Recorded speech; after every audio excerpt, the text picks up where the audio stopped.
Namo Vishnupadaya Krishna Prastaya Bhutale Srimati Bhakti Vedanta Swamini Namane Namaste Saraswati Deve Gauravani Pachamya Sesa Sunyavadi Paschatya Dasatari Jai Prabhupada. So we are continuing the discussion. This is the fourth class. And we've been discussing the roles of male and female and the ramifications of those roles when they're followed and when they're not followed. And then we've been discussing how to adjust those roles within the context of modern society, because a lot of those roles are very traditional.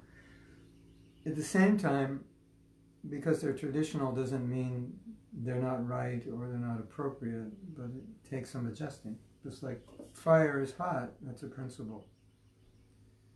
It's always been hot and it always will be hot. So there's certain nature, male and female nature, and how we adjust to that and utilize it or misuse it is the topic of the discussion. Now, obviously, as we know, there's one of the perhaps difficult or controversial features of this issue is what the Shastra sometimes says about women, or what Prabhupada has said, quoting Shastra, which for Western women, especially for women new to Krishna consciousness, is sometimes difficult to understand, or impossible to understand, or sometimes they feel offended, or they don't understand why Prabhupada would say such things, because they kind of see it out of character for Prabhupada to say that, because he's like the personification of compassion, and apparently he's saying things which some woman would see as racist. And so they wonder why is Prabhupada minimizing women? So Vishaka Devi Dasi has written an article called What's a Woman to Do? And she goes over, I have it here on my computer, she goes over some of the things that Prabhupada has said and tries to explain them from her understanding as a woman in Krishna consciousness, also, of course, from Prabhupada's position and understanding of Shastra in general. So I thought it would be useful to read it because it's well explained, and then we could comment on it. And before I do, if you have any questions from yesterday or the day before, or the day before, which means last week, anything you want to ask that you couldn't ask at the end of yesterday's class, we could start with that. And if I don't get anything, then I will go into reading some of the things that she has written and discussing them. Now, one thing I would like to say is that when we read about women, it's equally important, and in some cases I think even more important, for men to understand clearly what Shastra is saying about women. Because if a man's view of woman is skewed, if he doesn't understand clearly what Shastra is saying, he may mistreat them or may treat them in ways which are inappropriate. So this is not just for women to understand. It's for men to understand what is Prabhupada saying, so that when men can properly deal with women without minimizing them, which sometimes happens when they read certain quotes. So, does that make sense? Is that okay? Okay, so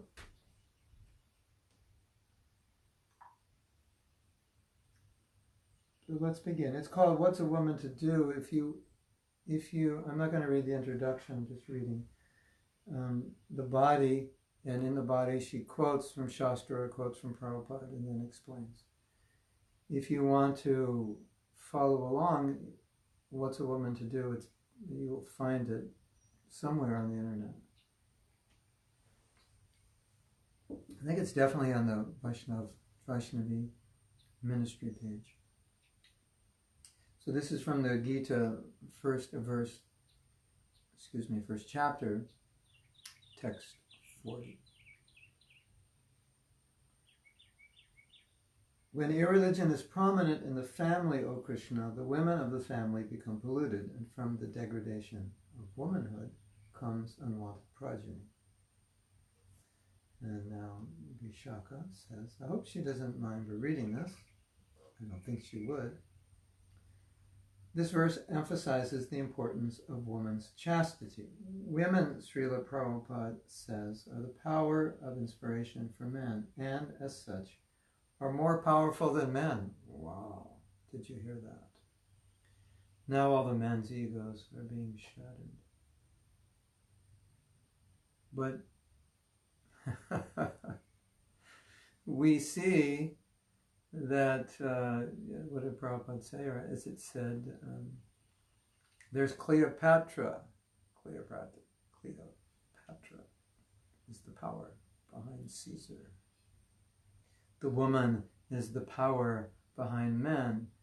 And so if you ask men who have done many great things how they were able to do it, they will often say it's because of their wife, because of her support, or the stability she created, the inspiration she gave, the common sense she gave, the woman's intuition that she gave that the man didn't have, and many other things. So here Prabhupada's saying, in that sense, a woman is more powerful than a man, because often she's the stability and the inspiration.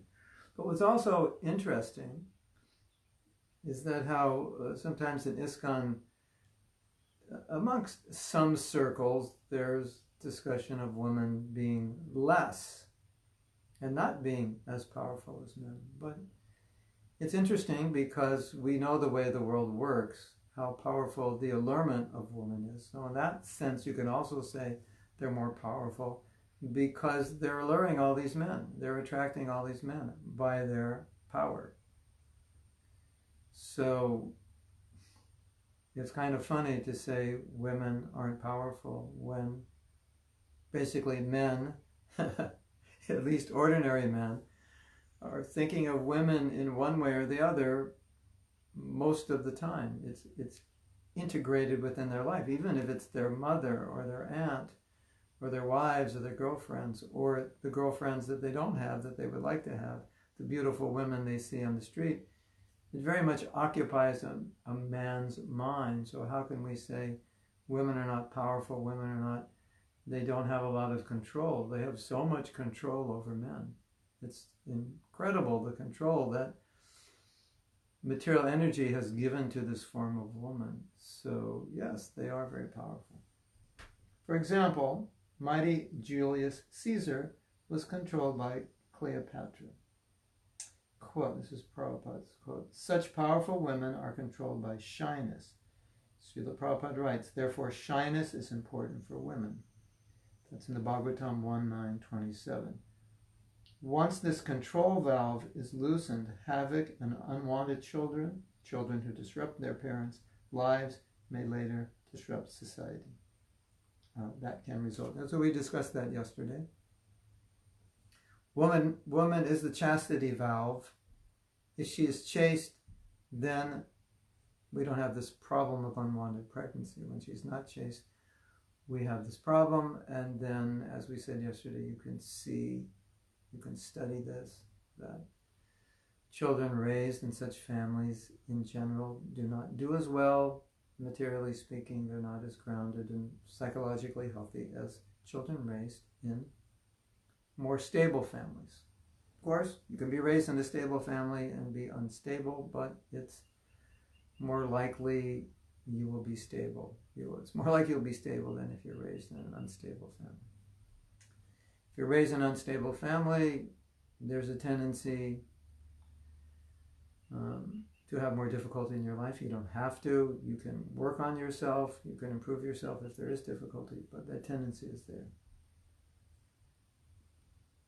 So now we will read the next quote. To render service to the husband, to be always favorably disposed toward the husband, to be equally well disposed towards the husband's relatives and friends, and to follow the vows of the husband. These are the 4 principles to be followed by women, described as chaste. That's from 7:11:25. So here is her comment. Srimad Bhagavatam describes a patriarchy, a social system in which men hold power and their wives and daughters remain in a supporting role. What results from a woman's chastity and support of her husband? That's the question. And so here's the quote. Not only was Mother Sita powerful, but any woman who follows in the footsteps of Mother Sita can also become similarly powerful. There are many instances of this in the history of Vedic literature. Wherever we find a description of ideal chaste women, Mother Sita is among them. Mandodari, the wife of Ravana, was also very chaste. Similarly, Draupadi was one of the 5 exalted chaste women. As a man must follow great personalities like Brahma and Narada, a woman must follow the path of such ideal women as Sita, Mandodari, and Draupadi. By staying chaste and faithful to her husband, a woman enriches herself with supernatural power. You know well that Ravana's problems were because he was dealing with Sita, and Sita basically told him, I'm sorry, Ravana, but by touching me, you're finished. It's over. So the power of the chaste woman, and she has the power because of her chastity. Like man has power because of his celibacy, his sense control. And woman has power because of her celibacy, but her chastity and devotion to her husband gives her power. Now, the women who aren't married, the women who are not married might be saying, well, does that mean I won't have power? Of course, we know our power comes from service to our Guru, service to Mahaprabhu. So, but if you are married, you'll gain power also from chastity to your husband. So men don't mess with the women because they have a lot of power due to their chastity. And if they curse you, could be a problem. So his life was destroyed because he had stolen Sita, and Sita told him that you're basically finished. By my power, I will make sure that you will be destroyed. Everything in your life will be destroyed. And that's what happened. Interesting, right? Isn't it? So, this is what Vishaka Devi says. The result of a woman being chaste to and supportive of her husband is that they gain great power. The demon Ravana was defeated by Sita's curse. Similarly, Gandhari, Kunti, and Devahuti were illustrious, powerful women. Srila Prabhupada writes, Gandhari, although a woman, is no less than Bhishmadev in character. Krishna himself clearly says that women are eligible for the highest destination. Gita 9:32. Srila Prabhupada confirms, Draupadi attained the same destination as her exalted husbands. So, this is important. And it's important for 2 points. I think the point is obvious. It's made clear that the power of a woman, a married woman, is her chastity and dedication to her husband. And that is one of her foremost qualities. But at the same time, some women are not married. And at the same time, chastity for a woman, dedication to her husband is not always easy, especially if your husband is not exalted. Of course, you have the example that Mandodari served her husband Ravana, and he was exalted in other ways materially. Coconut juice is here. My wife is bringing the celery juices soon. Don't worry, Carla, it is coming. Celery juice is coming.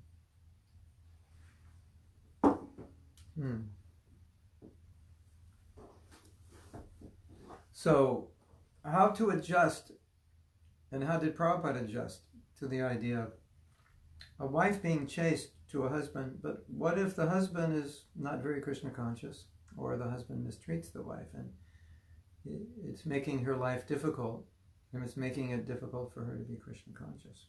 What are her obligations? Well, it will vary according to the situation, and it will vary according to what the wife is capable of. But often, when a man says to his wife, you should be chaste, and the wife says, yeah, that's fine, but the chastity is meant for a husband who is qualified. So as you become more qualified, you make it easier for me to be chaste and devoted.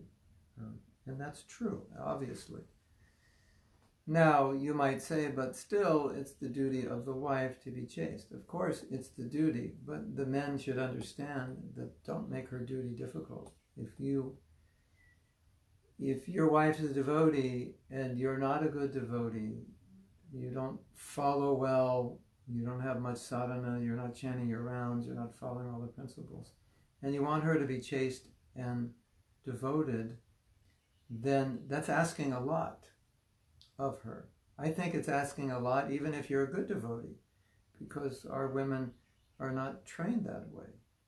So the expectations of the man have to be balanced in consideration of your position, how Krishna conscious are you, and in consideration of the nature and cultural upbringing of your wife. So it's not really the place of the husband to demand chastity. It's the place of the woman to manifest that chastity. That's what she should do. That's her obligation, that's her duty. And she should do it as best she can in consideration. It's not exactly the way she was raised. Now, am I saying it's okay for a woman not to be chaste and be bossy and so on and so forth? No. Am I saying that some women have that nature? Yes, that's what I'm saying. So then let's look at how Prabhupada dealt with it. One of the things that we saw in Prabhupada is that I would say there were two things going on. One was, this is what Shastra says, these are the principles, here's the ideal. The other was, it's 1970, these girls were, most of them were hippies and raised differently. So now we have the ideal and we have them. So let's see how this is going to work. Let's see what they can do, how far they can do it. And let's not hold them to super high standards, which may be impossible for them. So why would Prabhupada deal with it that way? Because he was concerned in their being Krishna, in their becoming Krishna conscious. So becoming Krishna conscious, that was the main thing. That's what Prabhupada was concerned with. The standards of male-female roles were generally best to follow, but specifically with his Western disciples, he would adjust in a way that the ultimate goal was, are they progressing in Krishna consciousness? Because to have a perfect relationship with your husband or wife, if it doesn't help you in Krishna consciousness, it's not in and of itself a great accomplishment. So that's how Prabhupada looked at it. And that's also how we have to look at it also. Maybe this woman is not ideal as the ultimate chaste lady.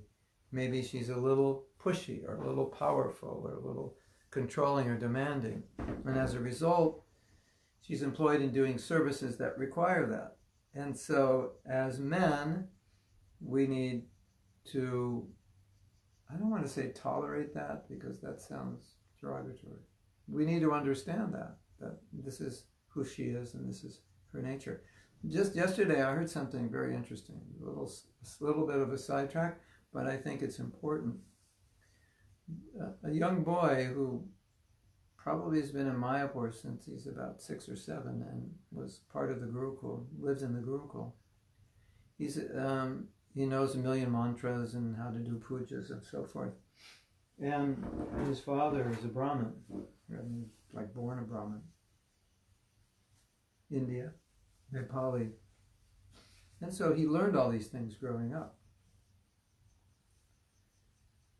And recently I heard that he left Mayapur, came back to the West to start a career in the military. Isn't that interesting? His father's a Brahmin. He went to the Gurukul, learned Sanskrit, learned mantra, learned puja, samskara, shastra. But his nature, he wanted to join the army. And for some reason he has a hearing problem and he couldn't. But I just thought it was interesting. It just shows how one's nature exists. So you also have women that have maybe a more dominant nature. And you may want them to be very quiet and chaste, and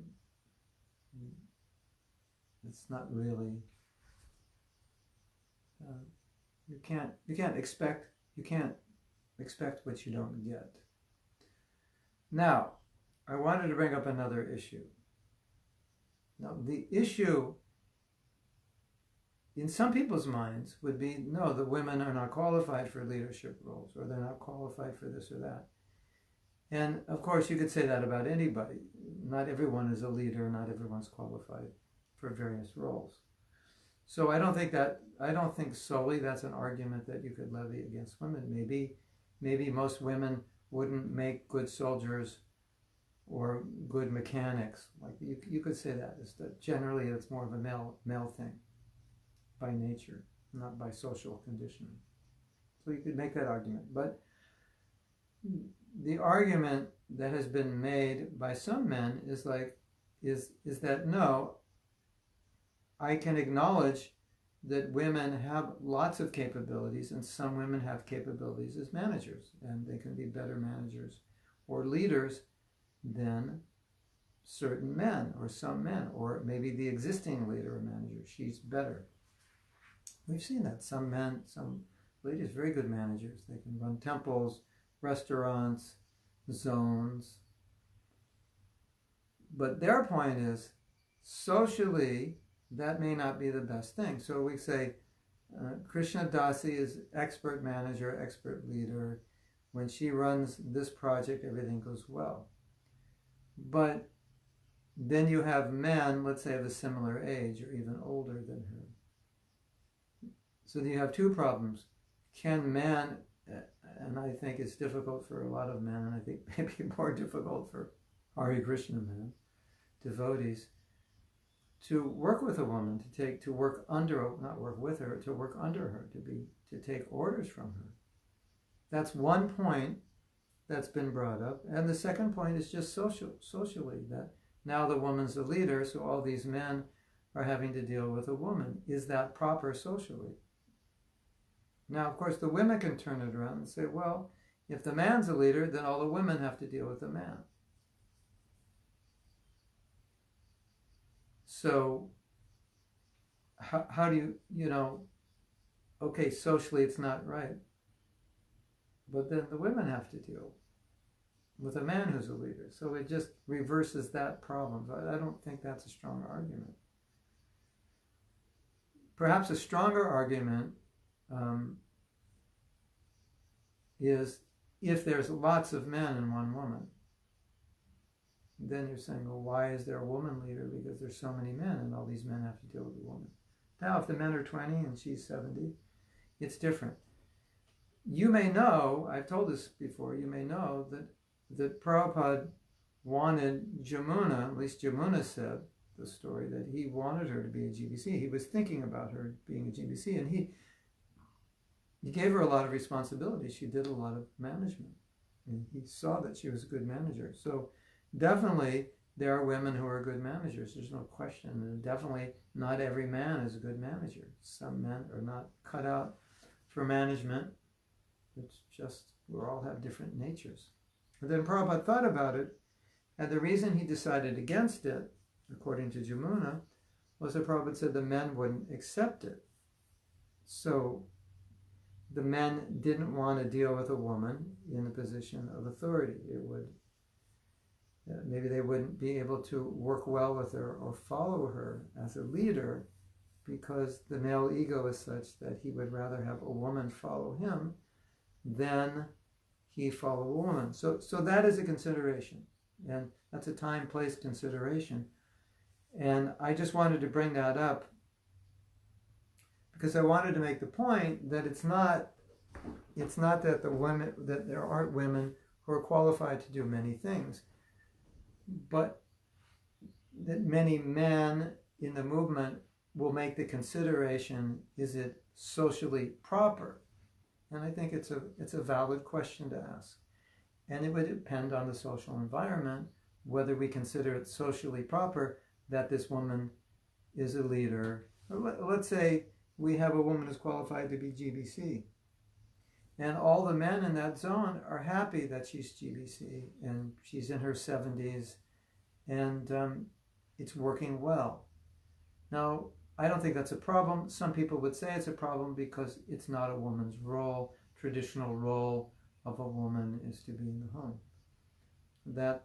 That's true, but I don't think that's across the board. Traditionally, women's roles. You have Kshatriya women who managed kingdoms when their husbands were away in battle and so forth. So I don't think it's as black and white, perhaps, as some people make it. But of course, ultimately, they're saying that, but that's our culture. Thousands of years, women have always been in a supportive role.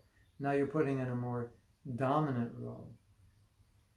But at the same time, from what I've read, Prabhupada was okay with that. Now you might say, well, why wasn't Prabhupada appointing GBC, appointing temple presidents, appointing women? Well, as far as my understanding, Prabhupada did not appoint temple presidents, or did not appoint, or appointed very, very few. And as far as my experience, if there is a temple president who's married, then quite often it's not like he's the temple president. He's half president and she's the other half.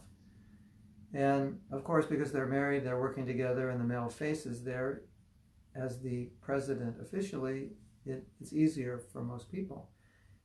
Also, we have to consider that we live in a culture which is dominated by men, at least in America. America is amazing.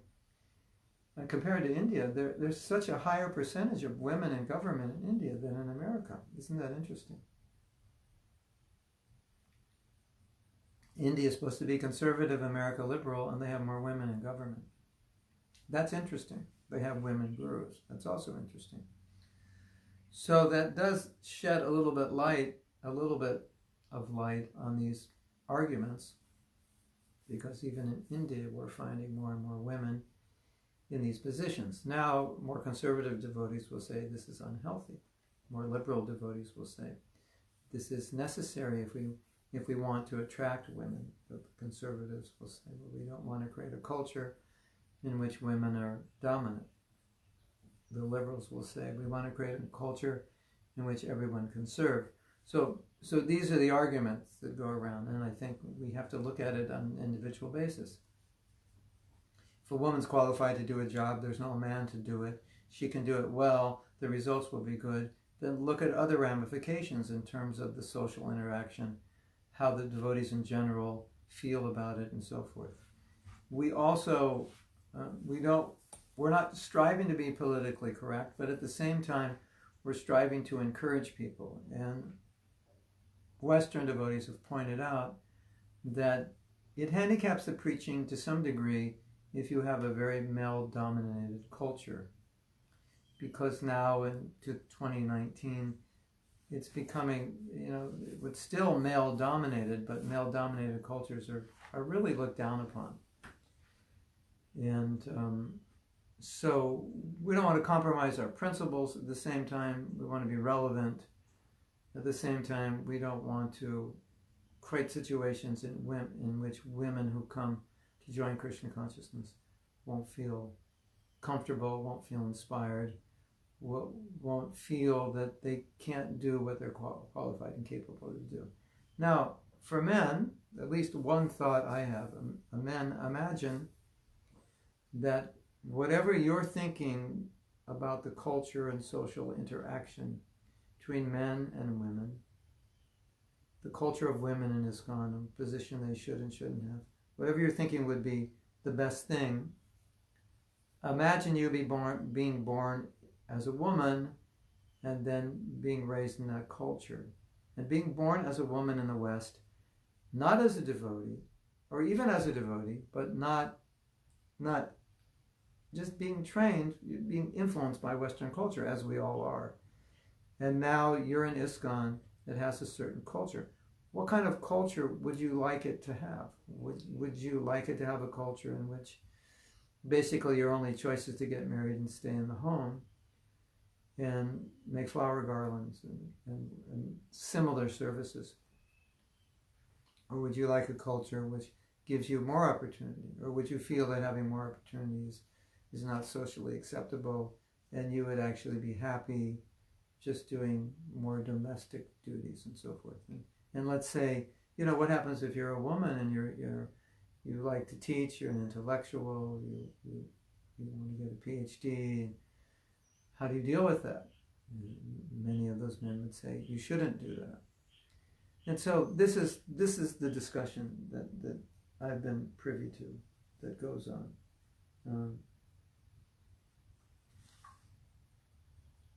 So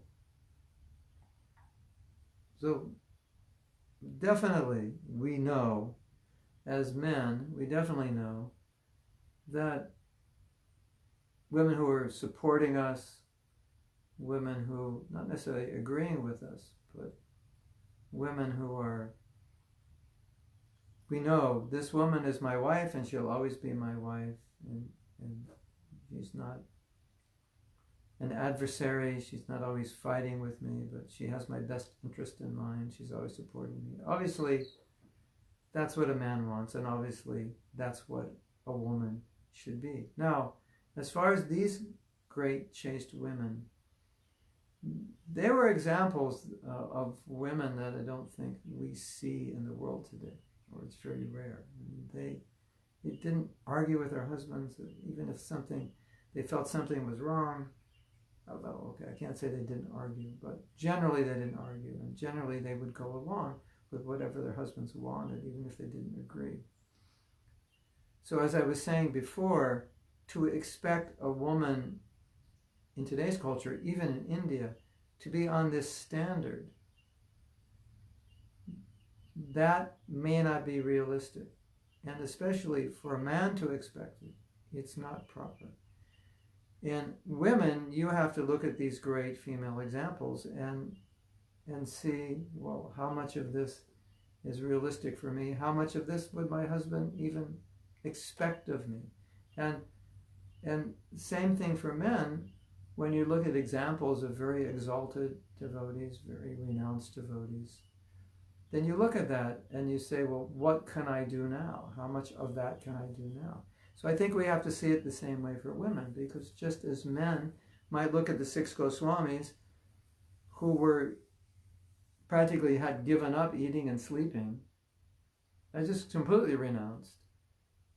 And then men look at that and say, yeah, well, that's sannyas. That's the highest level paramhamsa. And yes, so I understand the principle, but to be able to live that way, that is not something that I can do now. I may not be able to do that at any point in my life on that level of renunciation. So we as men, we understand that. We see these examples and we understand that these are principles. These are ideals. These are directions. So men, you have to see that in terms of these ideal chaste ladies that the women are supposed to follow. You have to see them as those are examples for the women, and the women will take those examples and see, well, how much of that I can actually manifest in my life. What am I capable of? And just as the women can't expect you to be like Sanatana Goswami or Thakur Haridas, can you really expect your wife or your wife to be a Draupadi, to be a Gandhari, to blindfold herself, to handicap herself in every way you're handicapped? But really what we expect is a wife to be a partner who can help us and who also we will help in Krishna consciousness. So I think that's important. especially for men, because it's these statements about these exalted women are actually more problematic for men than they are for women, because I think women understand their own nature. They understand these are examples. These are like Mahajans amongst women. These are ideals. I get inspiration from these women. I learn principles from these women. They understand that. But when a man looks at that woman and says, you're not like Gundari, there's something wrong with you, that becomes a problem. And we've seen that. You might say, well, what I'm talking about is not common in ISKCON anymore. From my experience, whatever mistakes were made in the past, they again are being made in other places where devotees are younger and they don't have a lot of senior supervision. And so someone reads something in Prabhupada's books and they're not very mature in Krishna consciousness, they may misunderstand it, or they may take it in a black and white way, or they may try to enforce it on their wives in a irrational way. That's common. It's just because of who we are. And that's why I give classes like this, to kind of broaden the vision.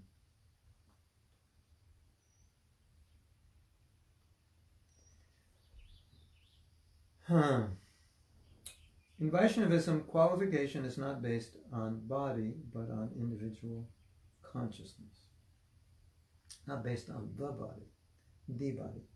So here's from the 10th canto, 16th chapter, text 30, about Kaliya's wives. The wives of Kaliya were actually serious devotees of Lord Krishna. And according to Acharyas, I have to make this bigger, excuse me.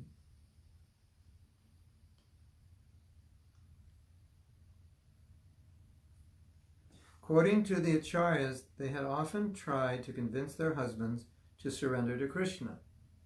Finally, finding himself in unbearable agony, Kaliya remembered his wife's advice and took shelter of the Lord. So here's an example of someone who wasn't a devotee, whose wives were a devotee, whose wives gave good advice. So, we can't create stereotypes and then bind people into stereotypes, because this breaks out of the stereotype, but it's real. And oftentimes women are more Krishna conscious than their husbands, and oftentimes, even if the husbands are more Krishna conscious, oftentimes the women give better advice to their husbands. So Kaliya was given very good advice by his wives who were devotees. And when he's being defeated by Krishna, he's remembering the advice of his wives. And that's what caused him to surrender. Isn't that interesting? So to have this stereotype that the man's always better and the man's always more advanced, that may be a broad generalization, but it's not always necessarily true, and it's often not true.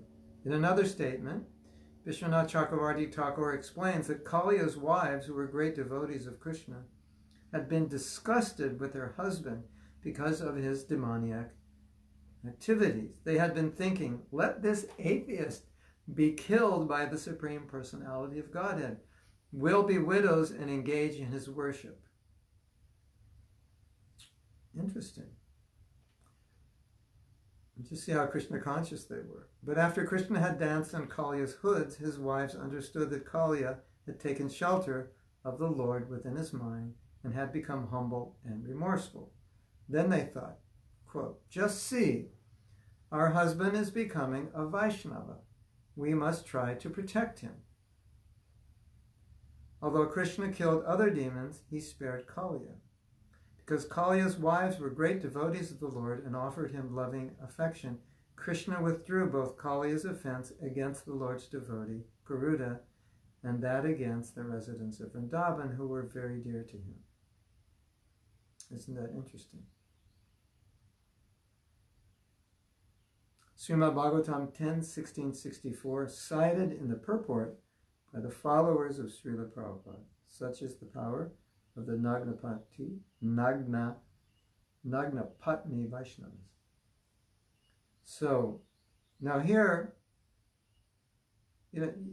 what's being said here is that Vaishnavas are powerful, and when a pure Vaishnava asks Krishna for something, prays for somebody, that Krishna will reciprocate. And so Kaliya was excused of his offenses because his wives were devotees, and they, you could say, bless Kaliya. What does it say here? They're saying we must protect him. He's becoming a Vaishnava. And because of that, Krishna protected him, because of their desire. Because Kaliya's wives were great devotees of the Lord and offered him loving affection, Krishna withdrew Kaliya's offense against Garuda and against the residents of Vrindavan. So that's amazing, right? So now look at this position. I don't want to offend any men, but sometimes there are men who are more like Kaliya than Nagnapatnis, and their wives are more Krishna conscious. And so in that situation, their wives can protect them. Their wives help them. So, being stereotyped that the man's always in a better position, it's just not true. And here we have a good example. So there's a book. It's a Christian book. It's called The Power of a Praying Wife. And and it recommends how a wife should pray for her husband. Isn't that beautiful? Wouldn't you like a wife who prays for you? And especially if she's very advanced devotee. Wow. That's even worth it. That's like worth its weight in gold to have a wife that prays for your Krishna consciousness. A wife that supports you. A wife that understands you. Isn't it? Recently, very strange stars in the sky for me this past few weeks. And I was telling my wife, what's happening. It's a very unusual thing. There's some people like turning against me. All of a sudden. All at once. In different places. Got the whole world covered. Every country, somebody's turning against me. And so her mood is, I'll pray for you. I'll pray, to counteract this. So that's beautiful. But here, this is such a nice example that Kaliya was really ultimately saved because of the power of his wives who were devotees.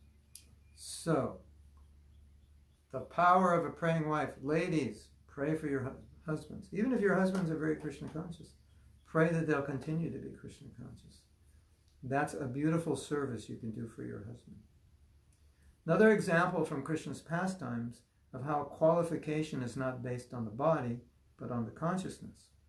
Quote, because the wives of the Brahmins were great devotees of the Lord, the foolish Brahmins received spiritual benefit and finally came to their senses. Of course, that's the story when the gopis were begging on behalf of Krishna and Balaram. And so, the male ego always thinks they're superior. So these Brahmins thought, well, we're Brahmins and our wives are wives and they help us and so on and so forth.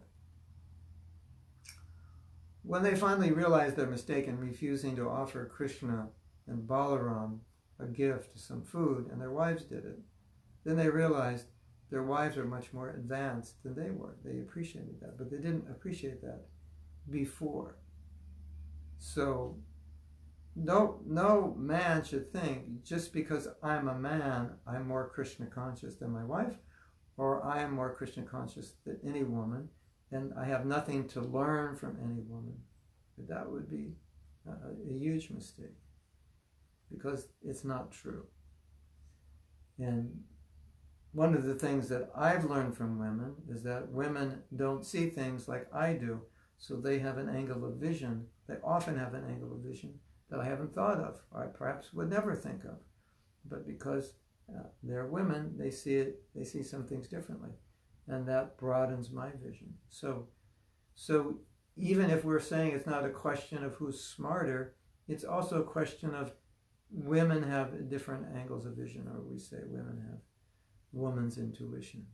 And so men should not discard women as less intelligent or less Krishna conscious, but they should appreciate that intelligence is coming from Super Soul, and Krishna can give that intelligence to anyone.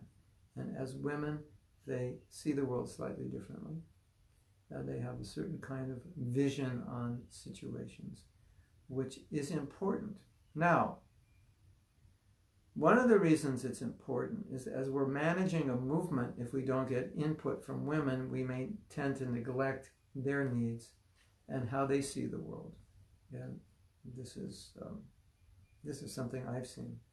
I once went to a temple and they wanted me to help with their management board. So I got there and the management board was all Indian, or I think 99%. No, it was maybe one wasn't Indian. It was all Indian, predominantly older Indians, and no women. And I looked at the logistics of this group, this council, and I said, something's wrong here. Because the women aren't being represented, so your decisions you make will not, I would guess, would not be representative of women's needs and children's needs, because you're all men. Now you could say the men could be representing them, and that's true, they could, but often we don't find them. We often find people tend to represent their own interests. So that's another thing to consider. Okay, let me read a few more things and then I'll take your questions. This is from Bhagavatam 10:23-39. Taking note of their wives' pure transcendental devotion for Lord Krishna, the Supreme Personality of Godhead, and seeing their own lack of devotion, the Brahmins felt most sorrowful and began to condemn themselves. So they became humbled. So if a man says, my wife is more Krishna conscious than I am, does that mean he's not a man? No. It means he's realistic. He's humble. Humble means to be realistic. It's not, there's no declaration in the constitution of ISKCON that men have to be more advanced than women, and men cannot acknowledge women who are more advanced than they are. That would be a huge fault on the part of the individual man, and it would be a huge fault on the part of our movement to make the assumption that men are more Krishna conscious than women. Now, if you look at it from a certain angle, you can see that women have a nature to serve, and women tend to be more simple than men, and they tend to be more humble than men. So those are great advantages and disadvantages for men. I can't say all men have those disadvantages. I can't say all women have those advantages, but generally you find that as the nature of women, they have those qualities, and you find as the nature of men, they don't always have those qualities. So there are great advantages. There may be some disadvantages to being a woman, but there's disadvantages to being a man.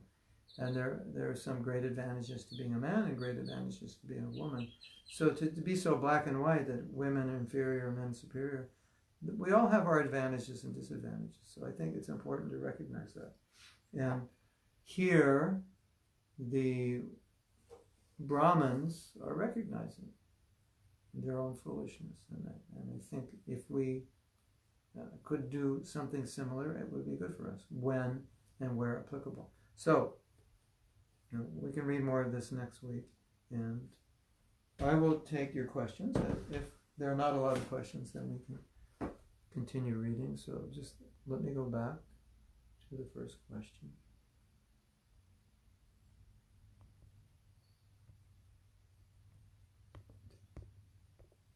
What too far?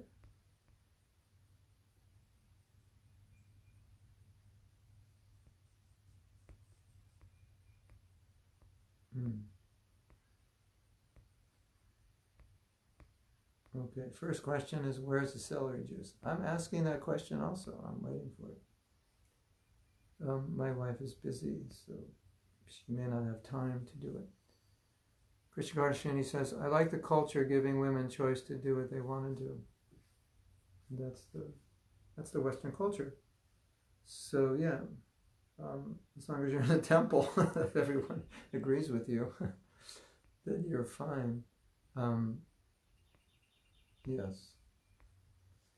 Is it accurate, this is Gopi Jivana, all the way from South Africa, is it accurate to say that many of the Bhagavatam and Prabhupada statements about men and women refer more to those that are not yet very advanced in devotional service and are not as applicable to advanced devotees? Yeah, I think you could say that, but it would depend.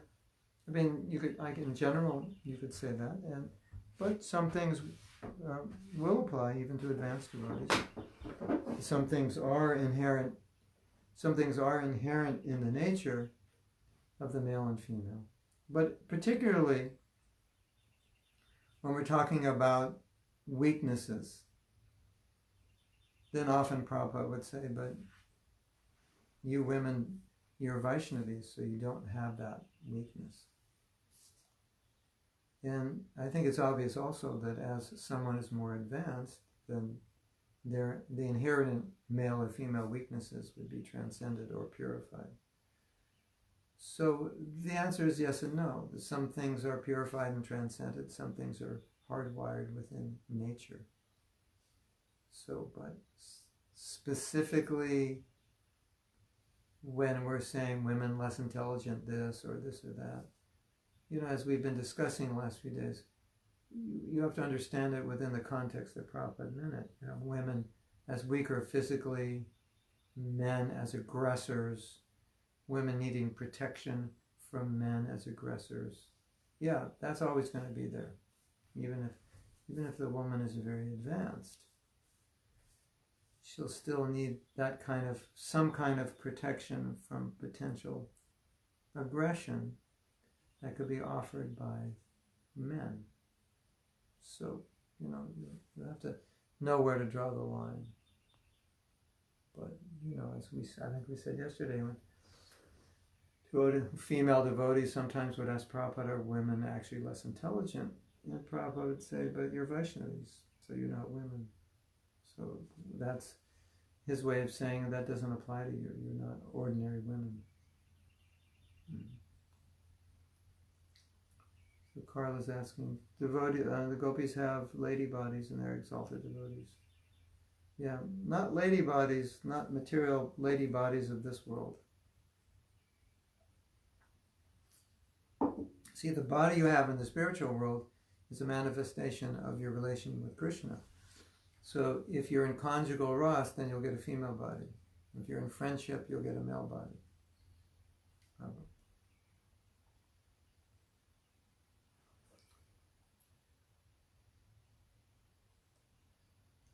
So that's the idea. Carla Orlando. My other name is Chitra Devi from Gainesville. All right, Carla Orlando. It's time.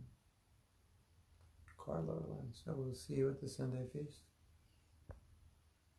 And you can come up to me and say, it's Chitra Devi. Okay. If I want to be chaste, should I serve chaste women? Definitely you should associate with them so you can understand what it means to be chaste. Serving them, of course. We should serve everybody. But definitely women who are chaste and women who have made sense of the statements about women in Shastra can be a great benefit to you to understand. And especially I think it's important to see women who are satisfied in their roles as women, doing their service and so forth. That's important, don't you think? For you to see that. If I work in an environment where there are many men, how should chastity be maintained? Yes. Be very formal with them. Make them feel there's a fence around you that they can't get in. And you don't want them in there. You have to block them and don't let them. And they will feel you're protected and you're very formal in your relationship with them. And because if we're too informal with the opposite sex, sometimes it sends a message to them that you're interested in them, or you like them, or you're inviting them in to come closer, when that's not really the message you want to send. And even if it's not the message you want to send, but it gets sent because you're not formal enough, and they do come in, then some attachment may develop, even though that wasn't your intention. So I think the word formal, I don't want to use the word cold, because devotees aren't cold, but we could be formal socially in how we deal with the opposite sex. Friendly, kind, but formal. Where it becomes too informal, then friendship develops, and male-female friendship, it's really can lead to something that we don't want. So Krishna Karshani has a question. Excuse me. My question is relating to marriage. I noticed that many devotees live in not formal relationship because they are afraid to get married, because they are afraid to get divorced. What do you think? That's interesting. Think about not formal relationship, mean living together without being married. Well, it doesn't matter what I think. It matters what Prabhupada thinks. And my daughter just told me that it's only recently, I don't know how recently, but it was illegal in America to live together, for a boy and girl to live together. It wasn't enforced, but it was illegal until recently. Celery juice is on its way. It's, I sometimes am lazy about my health, and my wife is so great. She's like, take this celery juice every day. If it wasn't for her, I may not take it every day. So just see the importance. Thank you. Here it is, everyone. Drink your celery juice.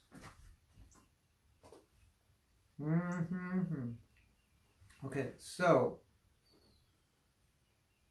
as far as this question coming up with Prabhupada, or the situation coming up with Prabhupada, we had mentioned this yesterday, that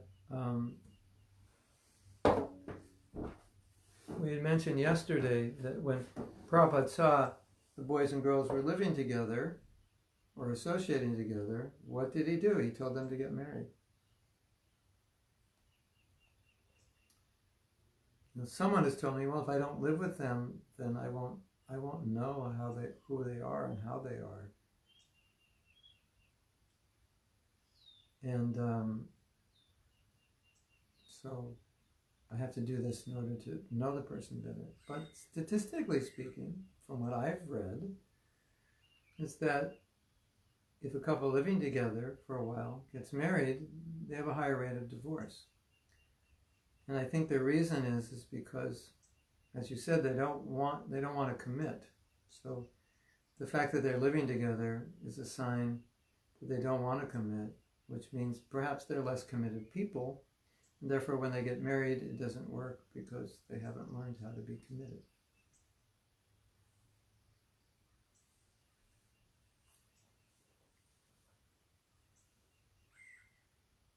So it's not something Vedic. Okay, here's a boy, here's a girl. Why don't you live together for a year, and then we'll see. It's not Vedic at all. I was just doing some investigation about the mating rituals of tribal people, and there's one tribal community where when a woman wants to get married, she lives with different men to find out which is the best sex partner. Yes, it's true. And that's accepted in that society. So obviously, that's not something we follow. So,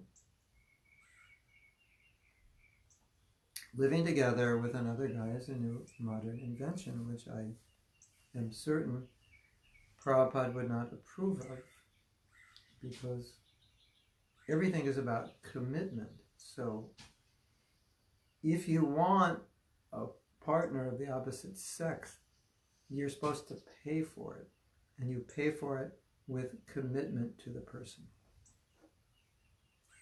And that means commitment to the child also. No, I can't say that everyone who's living with someone who's not married is not committed. But this is generally the way it's done, or entirely the way it's done. So it's not something Prabhupada approves of. You have to get to know that person in other ways. But when you live together, technically speaking, it's illegal. In other words, let's look at it this way.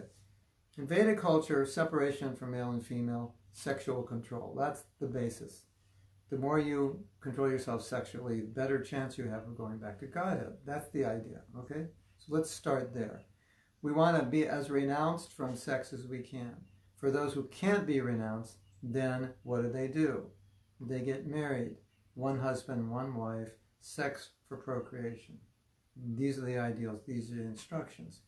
The more you get away from that, the more you're getting away from the Vedic ideal, the more difficult it becomes for you to go back to Godhead, to become purified.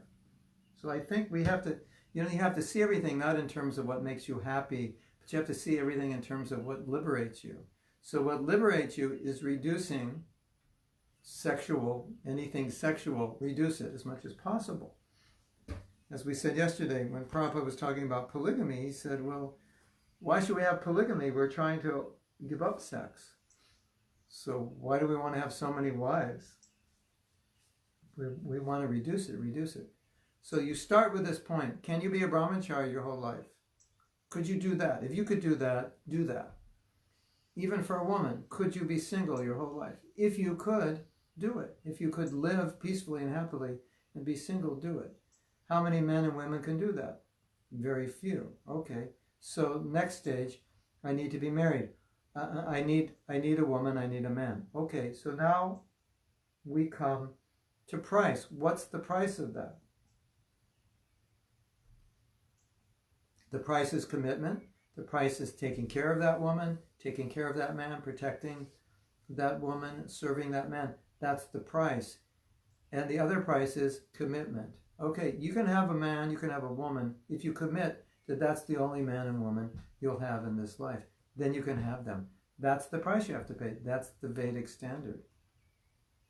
So if you just want to live with a man or woman and just get out of it, that's not the Vedic standard. Or if you just want a boyfriend or girlfriend and you're not thinking about a committed long-term relationship, at least that relationship has potential, and that's why you have a boyfriend and girlfriend, then I would say the same thing about boyfriend and girlfriend. Living together or just having boyfriend, girlfriend, it's very similar. It's like you want something, but you don't want to pay the full price for it. But if you don't pay the full price for it, then it creates social instability, and also it's not good for you spiritually because it's not the proper way to do it. It's not that we just have a woman in our life or a man in our life so we can enjoy sensually. That's not why we do it. We do it so we can be stable and we can advance spiritually. And so to be stable and advance spiritually, you have to pay these certain prices. This is the fee. It's not that you just enjoy it, it doesn't work, you get another one. That's the wrong mentality. So if I live together and it's not committed, I enjoy it, doesn't work, I get another one. That's not going to be good for you and it's not good for society. So that's the philosophy behind it. If anyone disagrees with that or wants to discuss it, please bring it up, because it's an important question.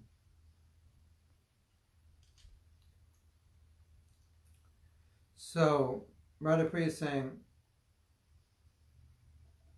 I'm not sure your question.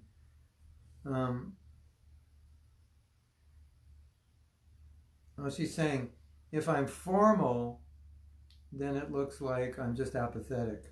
Like, I don't even care about the person. I'm not sympathetic and antipathic. I'm not sympathetic to the person, so how can I deal with that? I believe friendly and formal is a very healthy combination. We're not unfriendly to anyone, but we're not friendly in a way that's sensual. We're not friendly in a way that violates the formality that is necessary between male and female. Now, some devotee told me there's a problem.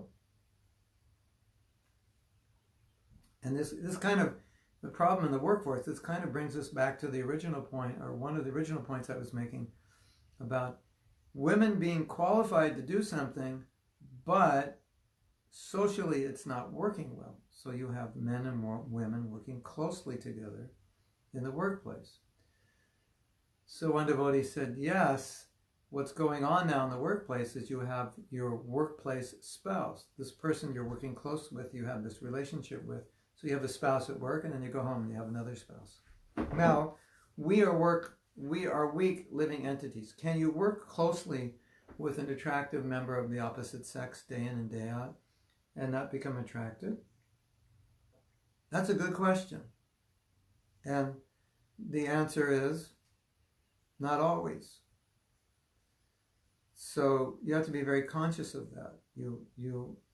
You see the situation, you see the nature of the men you're dealing with, and then you can say, that man is dangerous. I have to be more formal with him.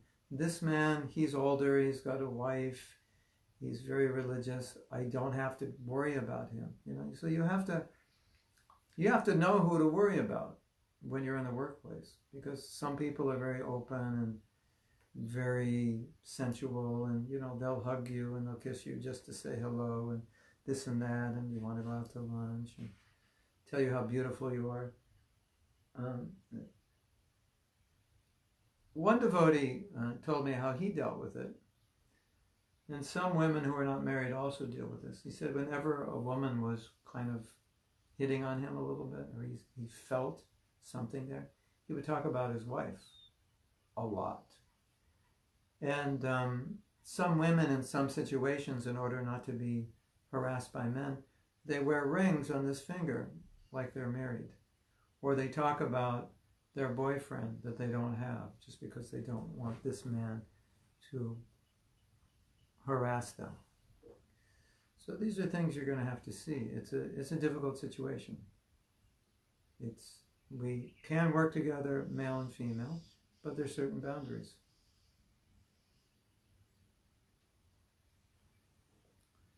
And boundaries will be different for different people. Some people, they're very, very pure.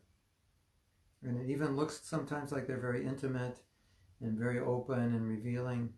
But you can see there's nothing there. They're just very pure, and they're just talking about something that's important, being very honest about it. That you can see. Other people you can see, they like you, they're attracted, they're trying to get into your space. Now, is that bad? Well, maybe you think this is a good guy and he's got potential as a husband.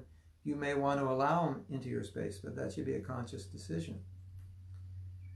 And as I said before, it's a very important principle. In our philosophy, and this is just, I would say our philosophy, this is just traditional. Any traditional culture, any religious culture. You don't let a man in or a woman in unless they're potential husbands or wives. In our culture, we let them in because they're potentially good for sex. That's a mistake. Is this man a potential husband? Is this man a potential father for my children? Is this woman a potential wife? Is she a potential mother for my children? Then I let her in. Otherwise, just because she's beautiful or he's got big muscles and blue eyes, I don't let him in. That's very, very important. So this idea of male-female association, they're only associating with the idea that they would get married. They're not associating just to go out and party. They're not associating so they can live together and have sex. The whole thing is, it doesn't fit within the whole philosophy of detaching from sex. You don't get out of the material world if you don't conquer sex desire. It's so clear. Prabhupada talks about that all over our books. He talks about that. So if you want to get out of the material world, then all your relations with the opposite sex have to be done in a way that ultimately they purify you. And they free you from that desire. It doesn't always work that way. Sometimes the desire gets stronger. But that's the idea. So Gopi Jivana says, it seems the movement is seeing a fast-growing subgroup of persons who want to put women into a very specific box and who totally ignore their dynamic capacities as devotees. Maybe it's always been there. Well, Ravina Sarup pointed out something that I never thought about, but it's so obvious. He said, if you look at the movement in the beginning, even though we were hippies and very liberal, it was very male-dominated movement. But if you look at hippie organizations, they were also male-dominated. If you look at society in general, it was male-dominated. So he said ISKCON became male-dominated because that's the culture we lived in. That was just normal. So it wasn't even conscious. It was just subconscious. Having said that, I would say that in those days, the relationships between male and female were a little different than they became in later years. And then we went through a phase where women were demonized a little bit, or ignored a little bit, or put in their place a little bit. And so if you see that happening anywhere today in ISKCON, it may be coming from people who've seen what they feel is too liberal an approach to this issue of sexes, and they want to go back to something more traditional. And because we've gotten further away from tradition, they're pushing back now. So you may see the pushing is harder. But in my experience, I don't think we can generalize that all over the movement it's like that. But we're a religious movement, therefore we're conservative in general. So you're always going to see some deal of conservatism. But my experience is it depends on the temple. You go to some temples and you really see that the women are engaged and according to their nature, and they're very happy and inspired, and no problem. And in some temples, it's not exactly like that. So from my perspective, I would say it's a little more liberal or open today than in past years. But again, it really depends on the leadership, because often there's leaders who just really empower women. And that could have been 1970, 1980, 1990.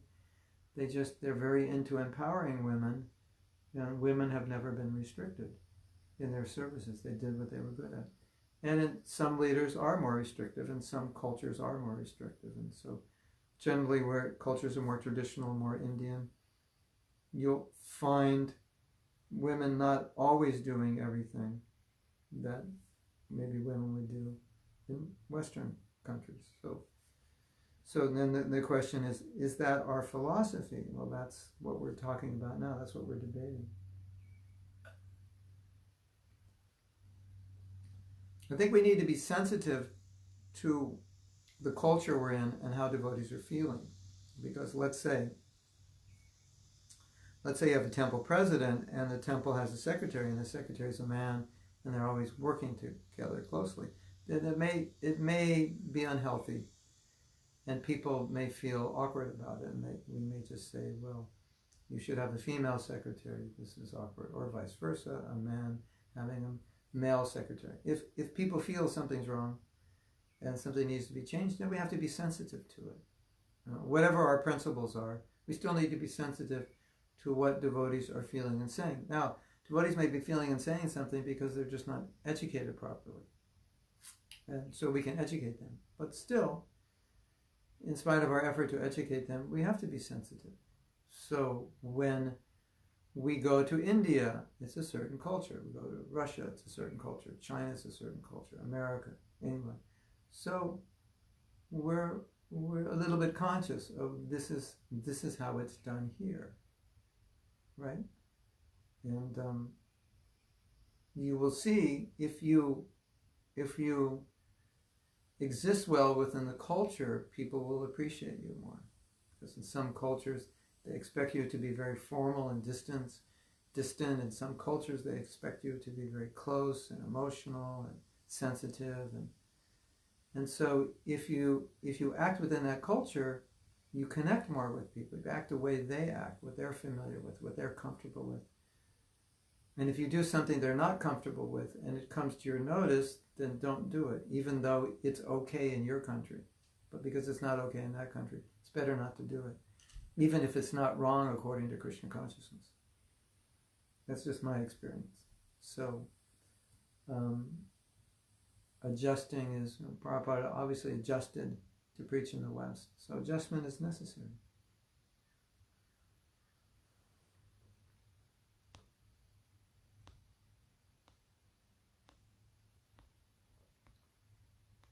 Rajananda says, I noticed that the temples or centers where women are given these these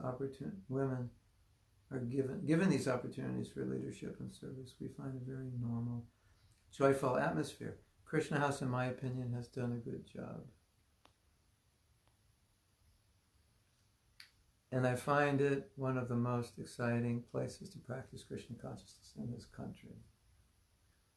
Yes, Krishna House is a very interesting culture and an experiment. Maybe it's not an experiment, maybe it's proven. If you go to Krishna House, if you haven't been there, Krishna House is in Gainesville, which is a half-hour drive from where I'm living. If you go to Krishna House, and if you just just be there for about a half an hour, you will feel that there is every opportunity for women that women want. You will feel that women are respected. There's no gender bias. You will not feel any of that in Krishna House because it doesn't exist. And it's not limiting the men in any way. And it's not, I think, in some ways, maybe Brajananda, you can do a social report on this. Interview the men and say, well, in this culture where we're giving, freedom is the word, but we're giving opportunities to women, and we're not creating this huge separation of male and female, a physical separation or a separation in terms of what they can do. How does that affect you? How do you feel in terms of the culture, in terms of your attraction to women? Is it making you more attracted, less do you think of it? Because I think in some situations where you make too much separation and too much discrimination, it actually disturbs some men, both because socially they don't think it's right, and because women are so separated, they think about them more, interestingly enough. That's maybe it's a Western reality. But you know what I'm saying? If there's too much, women shouldn't do that, and women shouldn't be this, and women, then you're always talking about women. Whereas it's just everybody can do this, then you don't have to be thinking about men or women. So for men, we shouldn't be meditating on women, we should be meditating on Krishna. And if we're always meditating on what women can't do, then something's wrong with that. And why are the women doing this? Or why are the women doing that? Or why? Okay, so in Krishna House, they do something which might be seen as controversial, but they feel is very normal. Whoever has the ghee lamp or the water or whatever goes around to everyone. The men will give it to the women will give it to the men. Now some people may say that's improper, or we shouldn't do it that way. But perhaps, if Prajananda, you interview the men, perhaps when you interview them, the men will say, well, I never really thought about it. Because distinctions weren't made male-female to the degree that it's causing men to think, oh, these are women, I'm a man. So I think that's part of it, that if there's too much emphasis on women can't, this distinction is made, and then there's more meditation on women. Whereas if we just say, who is qualified to do the job, that person does the job, that we're not making so many distinctions, then women aren't feeling discriminated against, and men are not thinking, don't have to think about women as distinct from men. Rajananda says, Devamrita Maharaj follows a similar model, except they have men and ladies ashrams in different places. And we find a similar atmosphere, yeah. I think also the reason Maharaj does that is because it fits in naturally to the culture. And the point is, if you do this and you don't have a problem, then how can you say it's wrong? Because you could say so many things are wrong, even that Prabhupada did, because he made adjustments. But he made adjustments, but there weren't problems. And so he made adjustments, but there weren't problems. So if the adjustments facilitate a better level of Krishna consciousness, happier devotees, more enthusiastic devotees, then in general we would say those adjustments are acceptable, unless we can find definite shastric reason that this is wrong. So Brajananda says that he could contact some Krishna devotees, Krishna house devotees, and just ask them. It would be interesting to ask. And also interview Kalakanta Prabhu, because he could give his observations before and after. And really what I think Devamrita Maharaj is doing and Kalakanta Prabhu is doing is they're creating an atmosphere and a culture in the temple that in many ways is just normal in the eyes of people. This is just normal. This is how the world works. Men are not on top of women, but they're not 10 miles apart from them either. It's just like Prabhupada once said when men were complaining about women, he said, well, when you go out on the street, there are many women. So now you're complaining about women in temple, this and that. But when you go outside, there's women also. So you can't avoid it. So basically, Prabhupada was saying, but just learn how to deal. You have to learn how to deal with it. It's a reality. So obviously, there's some separation, which is necessary. But I think what we're talking about is separation, which is discouraging and unnecessary.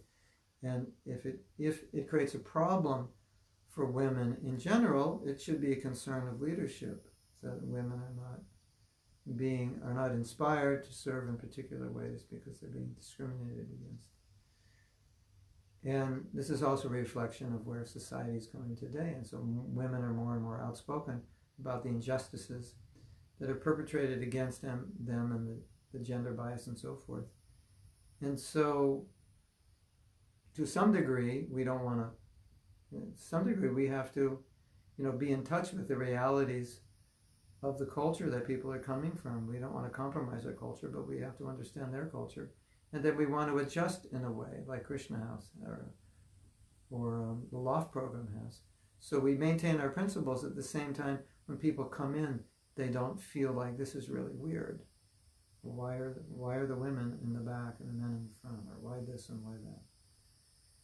Why women are not giving classes? Why women are not doing this? That we don't want to turn anyone away from Krishna on that basis, as far as possible. So I'm speaking general here, but I think you understand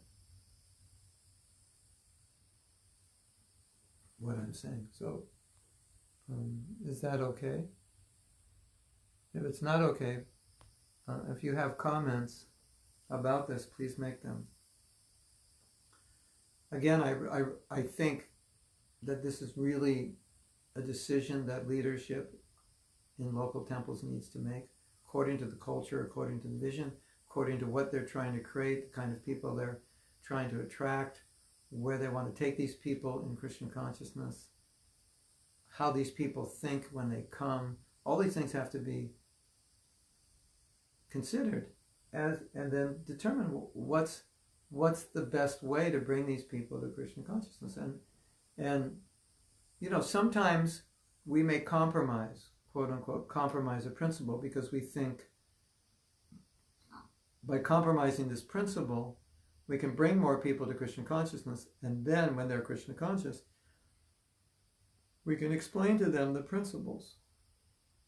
So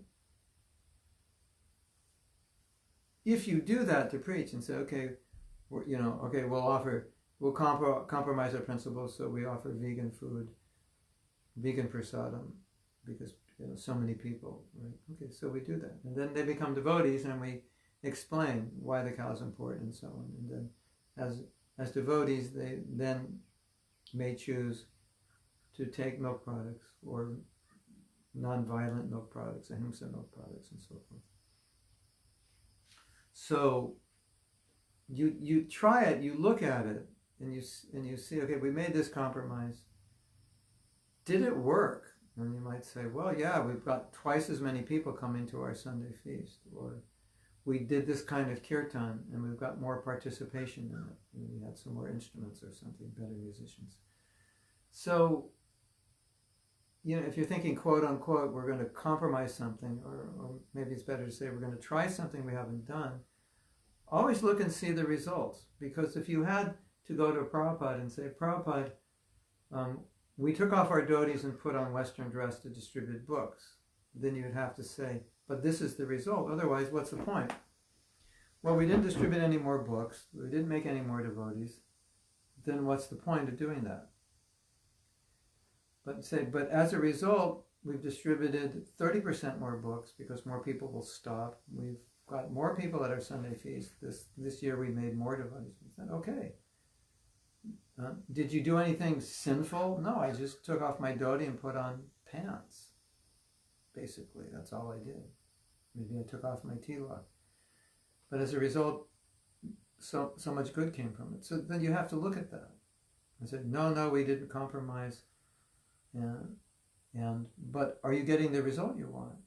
So you may have to make adjustments. So I think it's important, if you're making adjustments, to validate those adjustments.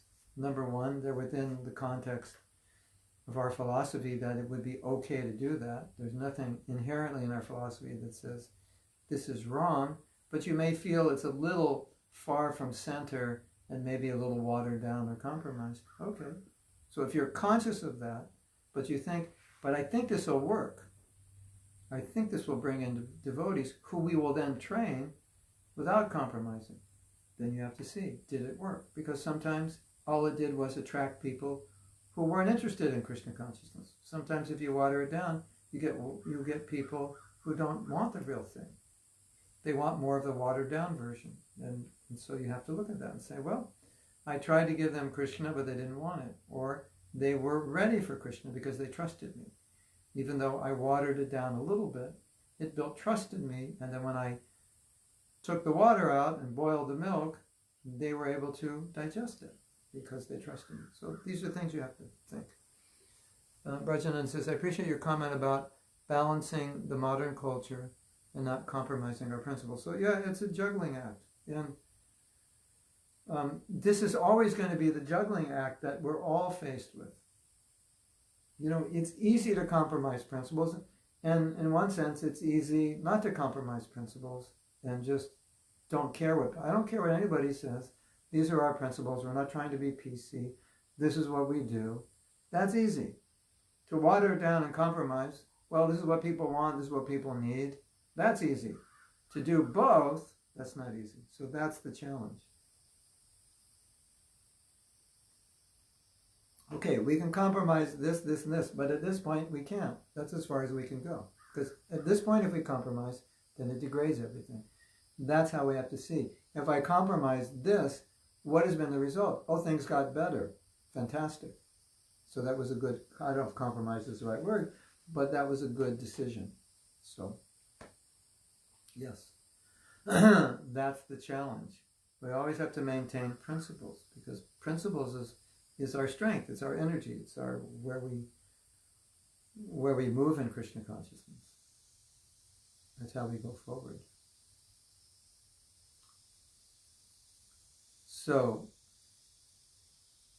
yeah, that's the idea.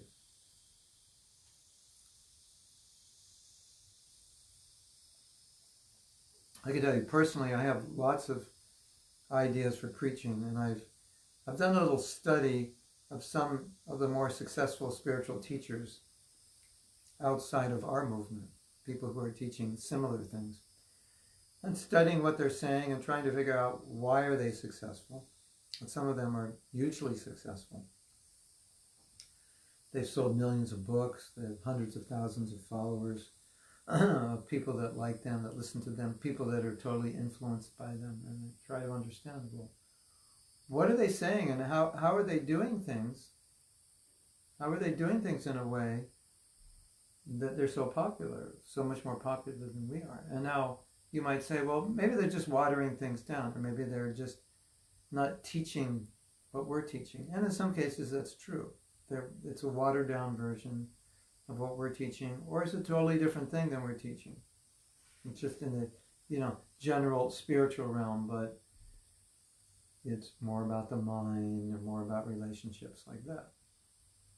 But there are teachers who are teaching straight spiritual stuff, or at least some of what they're teaching is very straight spiritually, and they're very successful. So I would study and I would look at that, and then I would think, let me try something that they're doing that seems to be working, and let me observe if it works, and let me observe the result, and let me observe what kind of people is it attracting. With going into it with full awareness that this may not work, and it may not be the way we want to preach, but I have to see the result. I have to look at the result, and that way I can determine it, and being ready to say, oh, this doesn't work, or this is a compromise. Then if you go into it that way, it's a very safe position, because you're very objective about it, and you'll look at it and you'll compare it to other forms of preaching that you were doing. And if it works, good. And if it's making people Krishna conscious, good. And if it's not, you just throw it out. But probably one of the biggest problems that we have run into, and we're going to continue to run into, is that we're not adjusting, we're not understanding where people are at, we're not understanding the culture in which we're preaching. And that's where a lot of these other organizations are outdoing us, because they're resonating with where people are at. They're feeding into, so to speak, the needs of people. And we may be missing that in some cases. We may be preaching a message that is true, but not in a way that's become relevant for the people who are hearing it, so they don't see any reason to follow up on it, to come back, to pursue it. So that's very important. So in adapting our preaching to the changes of society, which is what every business does, as society changes, needs change, in adapting, we have to see how to adapt without compromising, and how that adaptation is effective or not effective. Not effective, don't do it. If it's effective, keep doing it. If it's making people Krishna conscious, keep doing it. This is very, very important for all of us to understand. Otherwise, we're going to limit the amount of people we reach and the kinds of people we reach. And society is changing drastically, and we need to understand how people are thinking and adjust to some degree. We're not adjusting our philosophy, but we're adjusting the way we're presenting it so it makes sense to those people. Like, I'll give you an example. 70s. This is 70s preaching. What are you doing? Well, I'm not really sure what I'm doing. Well, where's it going? Where's your life going? Well, I'm kind of confused. So basically you're wasting your life, so why don't you just move in the temple? Because this is where it's happening. And this is where you get meaning. And otherwise you're just going to go out there and waste your life and just get a job and be unhappy. That's basically how we preached. Right? Now, can you preach to people like that today? A few. In those days, most people that came, that's what they were ready for. And it worked. And many people became devotees. So what happened in the 80s? Not a good time for making devotees in many places. Why? Because we preached in the 80s to people as if they were 70s people. Or we preached in the 90s as if they were 70s people, and preached in 2000 as if they were 70s people. And the preachers that understood how people were thinking, how things were different, changed not only their preaching, but they changed the environment in which they were preaching. They used also different language. They preached on different topics, and they got success. So that's important. That's a practical example. Rajananda says, my friend who manages one of the projects in New Zealand and says he watches videos that successful spiritual groups make, and he makes his own version, such as mindfulness. He says many people attend that class, and I believe many of these people take to chanting and come to offer programs because what they're teaching is relevant, and they're teaching in a relevant way. And I've had people tell me the same thing who've taught my forgiveness course. They said it was like the response was really good because it's relevant. It's not something that we often teach. He made that observation also that people attended these seminars and classes because there's a need they have.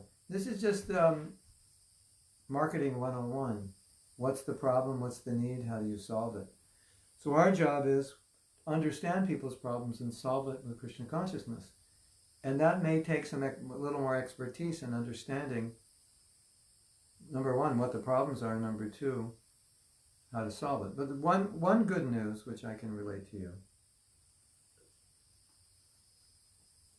because myself, Prem Kishore, and Radha Sundari Radha had a discussion and did some investigation in terms of what are people's needs and what are people's problems and what's missing in their life. And what you already know this, but it's just good to know that all the problems we looked at, whatever is low self-esteem, relationship problems, dissatisfaction, unhappiness, got what they wanted and still let down, etc., etc. It all came under one umbrella. There's an emptiness. I'm looking for something. I'm not fulfilled. So that can always be, or often be, a basis for all our preaching. That we have something that you won't get anywhere else, because you can't fulfill that something that you need materially. There's an emptiness there, and we're all trying to fulfill it. And the emptiness is realized when you have a bad relationship, or your business fails, or you run into problems in your life in various areas, or you get what you want and it didn't fulfill you. So this is what everyone's dealing with. And so these other people who are successful, you could say, quote unquote, they're capitalizing on people's problems.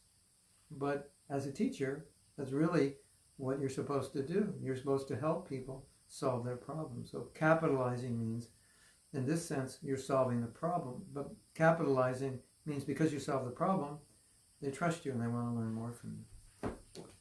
Wilfred says, I think it's important to adapt to the times. Isn't that what Lord Chaitanya did? Well, Wilfred said, isn't that what Lord Chaitanya do? Because Wilfred's African American. So that's how they say it. So I'm going to read that again. I think it's important to adapt to the times. Isn't that what Lord Chaitanya do? That's from your next rap song, right? He gave us the Hare Krishna mantra as it was a more effective way to interest people in the time. Yeah, singing and dancing, eating. If there's really two things or three things. You have to be relevant. Your relevancy has to resonate with people, and you have to be spot on in terms of understanding their problem and giving solutions to it. If you do that, you cannot fail as a preacher. And if you don't do that, you're going to have minimal success as a preacher. You'll just attract people who are very spiritually inclined and very ready for Krishna consciousness and very philosophical and very, genuine in their spiritual search. They're just with that rare person who just hears the philosophy and says, yes. But for the rest of the world, we have to be much more relevant. And, I often say as hippies, we were relevant because we were hippies, preaching to hippies, so how more relevant could we be? We understood exactly what a hippie was. So we preached to them, material things won't make you happy, you don't want to work a 9 to 5, and, chant Hare Krishna, it's better than LSD, and so it was very easy to relate to them. We knew exactly where they were at, exactly what they needed. But those of us who are nearing 70, who are preaching to 22-year-olds now, we don't know where they're at so well or at all. And we have to know more where they're at to be able to relate to them. So, oh, Wilfred said I meant did. I thought you were being like, totally cool, Wilfred, by saying do. You know why they say God is black? Because the white guy and the black guy were talking.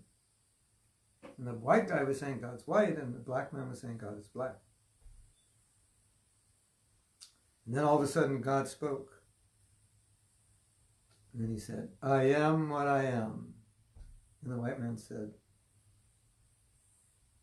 see, he's white. And the black man said, well, how do you know he's white? He didn't say he's white. He said, well, if he was black, he would say, I be what I be. I don't know if people outside America will get that joke. And I don't know if that joke was racially inappropriate, but the answer is God is black. Hare Krishna. Bhajananda says, what do you think is the best way to figure out what group of people's general needs are? Say, for example, I do university student outreach. Should I just ask the students questions to figure this out? You could. Are there better ways? Yeah, I just did this exercise with 2 other devotees. I can send you our results if you want them. But you can ask the students. Why not? But we can do it both ways.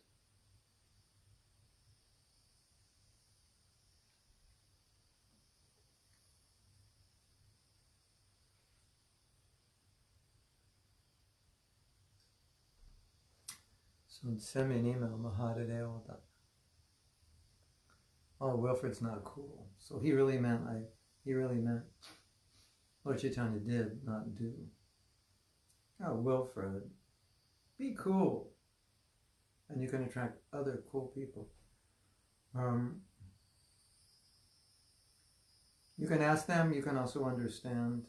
Anyway, let me send you send me an email and I'll send you the needs that we came up with. We have a little Excel sheet. And the main need is people are looking for something. They're really looking for something and they're not really sure what it is. And there's this big market now for spirituality because society is advanced technologically. Mahat, not Mahatma. Mahat, without the ma. Society has advanced so much that, you want something, just sit down, Google it, you'll get it tomorrow from Amazon. You want to watch a movie, just when you have to go anywhere, boom, you'll download it. You can watch it. You want to get in touch with your friend, you don't have to send a letter anymore, send a text around the world, or WhatsApp, you get it. So it's like, we're so facilitated now. It's causing a bigger emptiness. In my opinion, the advancement is causing more emptiness because you have more and you're still empty. You have what we didn't have 30 years ago and you're still empty. You have a computer. You could make a movie with your computer. You got $1,000. Buy a used camera, a used computer, and you could make a beautiful movie. You got $1,000, buy a used computer, buy a microphone, an interface, software, you can make a beautiful album. I mean, you got a computer, you can make beautiful posters. You do stuff that, when I was a kid, making an album? Are you kidding? You had to be signed on a label. There was no way to make an album if you weren't signed. There was no recording equipment, even analog, that you could get. So look at where the world has become, so many kids are making movies, making music, doing so many amazing things, and so many apps on their phone. So really, what's going on today is that there's this, I think, a more intense feeling of like something's missing and I don't know what it is.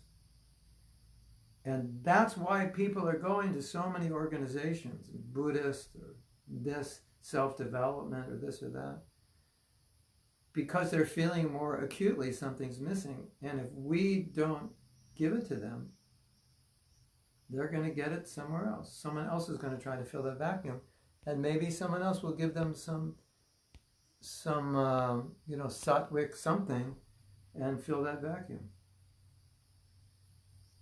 The Buddhists will fill that vacuum, Christians will fill that vacuum, the self-development gurus will fill that vacuum, the impersonalists will fill that vacuum. They'll all make people realize that you're a spiritual being. You're a spiritual being, and you're missing the spiritual side. I've seen this, and I think when we were young, it wasn't so intense. It was just, I don't want to work 9 to 5 and be materialist. It was very clear what they wanted and what was missing. Now it's like people aren't so clear what's missing. They just know something's missing. So that's really the overall need. Okay, so why don't we end now? Since we've gone way over time. The hourglass has ended. You see, there's no juice left. That was what I was waiting for. Okay? So thank you very much. We'll see you next Saturday and Sunday. We'll continue this topic. We'll read from Vishaka Devi's article, Hare Krishna. Jai Prabhupada. Gauranga.